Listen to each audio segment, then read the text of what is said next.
જય જિનેન્દ્ર. પંચ પરમેષ્ટિને નમન. મારા channel love for Jainism by Neha Gandhi ગિલમાં તમારું સ્વાગત છે. આજે આપણે એ મહાન આત્માની કથા જાણીએ જેઓ આ અવસરપીણી કાળમાં જૈન સાધુ પરંપરાના મુખ્ય આધાર બન્યા. આ કથા પુંડરીક સ્વામીના જીવનની છે. તેઓ આપણા પ્રથમ તીર્થંકર ભગવાન આદિનાથ ભગવાનના સૌ પ્રથમ શિષ્ય હતા. પુંડરીક સ્વામીનો જન્મ પ્રથમ ચક્રવર્તી સમ્રાટ ભરતના પુત્ર ઋષભસેન તરીકે થયો હતો અને તેઓ ભગવાન આદિનાથના પૌત્ર હતા. ઇક્ષ્વાકુ વંશના આ રાજકુમારનું જીવન અપાર સત્તા અને સુખ સાહેબીથી ભરેલું હતું. પરંતુ તેમના દાદાજીના કેવલ જ્ઞાન પ્રાપ્ત થયા પછી તેમના જીવનમાં એક મોટો આધ્યાત્મિક વળાંક આવ્યો. કેવલ જ્ઞાન પામ્યા પછી ભગવાન આદિનાથે દેવો દ્વારા રચેલ દિવ્ય સમોવસરણમાં પોતાના પહેલા ઉપદેશ આપ્યો. ભગવાનની એ અમૃતવાણી આત્માના સાચા સ્વરૂપ અને મોક્ષના માર્ગને દર્શાવતી હતી. એ વચનો સાંભળીને ઋષભસેનનું હૃદય સંપૂર્ણપણે વૈરાગ્યથી ભરાઈ ગયું. ઉપદેશ પછી સૌ પ્રથમ ઊભા થઈ ઋષભસેન ભગવાન પાસે ગયા અને દીક્ષા માંગી. રાજવી જીવનનો ત્યાગ કરીને તેમણે તેમના 499 ભાઈઓ અને ચક્રવર્તી ભરતના 70 પુત્રો સાથે મહાન દીક્ષા લીધી. આ અવસરપીણી કાળમાં તેઓ રજોહરણ પ્રાપ્ત કરનાર પ્રથમ મુનિ બન્યા. તેમની ઊંડી સમજ અને ભક્તિના કારણે તેમને 84 ગણધરોના પ્રમુખ બનાવવામાં આવ્યા. પુંડરીકનો અર્થ થાય છે કમળ. ભગવાન તેમને પ્રેમથી ગણધરોમાં કમળ કહેતા, જે તેમના આત્માની પવિત્રતા અને ખીલતા સદ્ગુણોને દર્શાવે છે. ગણધર તીર્થંકર ભગવાનના મુખ્ય શિષ્ય હોય છે. આ એવા ઉચ્ચ આત્માઓ છે જેમને અનેક જીવનમાં અપાર પુણ્ય કમાવ્યું હોય છે. તેમની પાસે એટલું અગાધ જ્ઞાન હોય છે કે તેઓ ભગવાનની વાણીને શાસ્ત્રનું રૂપ આપી શકે. સાથે જ તેઓ પોતાના સમૂહના મુનિઓના આધ્યાત્મિક કલ્યાણ અને માર્ગદર્શનની જવાબદારી પણ સંભાળે છે. 84 ગણધરોમાં ભગવાનની ત્રિપદી એટલે ઉત્પત્તિ, વિનાશ અને દ્રવ્યતા પામનાર તેઓ પહેલા શિષ્ય હતા. તેમનું જ્ઞાન એટલું હતું કે જ્યારે ભગવાન વિશ્રામ કરતા ત્યારે ઘણીવાર તેઓ જ પ્રવચન આપતા.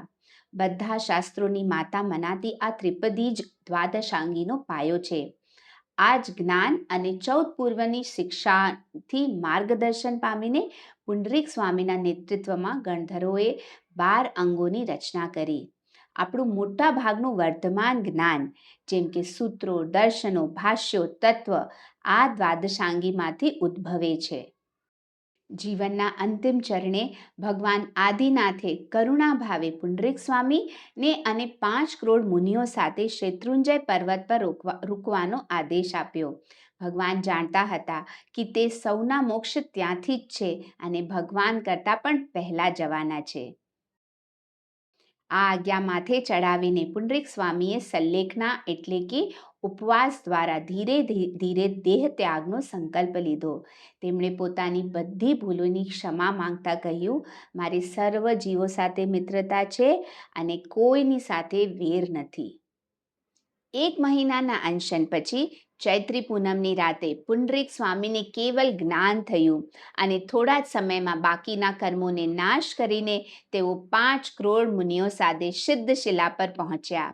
આ એક મોટું કારણ છે કે શેત્રુંજયની પહાડીઓ આટલી પવિત્ર છે અને ચૈત્રી પૂનમનો દિવસ આધ્યાત્મિક રીતે આટલો ઉર્જાવાન માનવામાં આવે છે. આ અવસરપીણી કાળમાં શેત્રુંજય પર્વત પરથી મોક્ષ પામનાર તેઓ પહેલા જીવ હતા. આ ઘટનાના સન્માનમાં ચક્રવર્તી ભરતે શેત્રુંજય પર્વતની ટોચ પર એક ભવ્ય જિનાલય બંધાવ્યું. તેમાં તેમને પોતાના પિતા આદિનાથ ભગવાન અને પુત્ર પુંડરીક સ્વામી બંનેની પ્રતિમાઓ પધરાવી.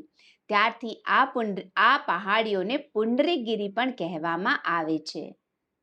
આ કાલના પહેલા ચક્રવર્તીના પુત્ર, પહેલા તીર્થંકર પાસે દીક્ષા લેનાર પહેલા મુનિ અને શેત્રુંજય પરથી સિદ્ધ બનનાર પહેલી આત્મા પુંડરીક સ્વામી.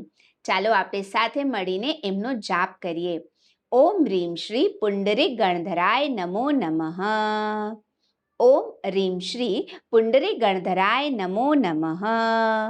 ઓમ હ્રીમ શ્રી પુંડરીક ગણધરાય નમો નમઃ.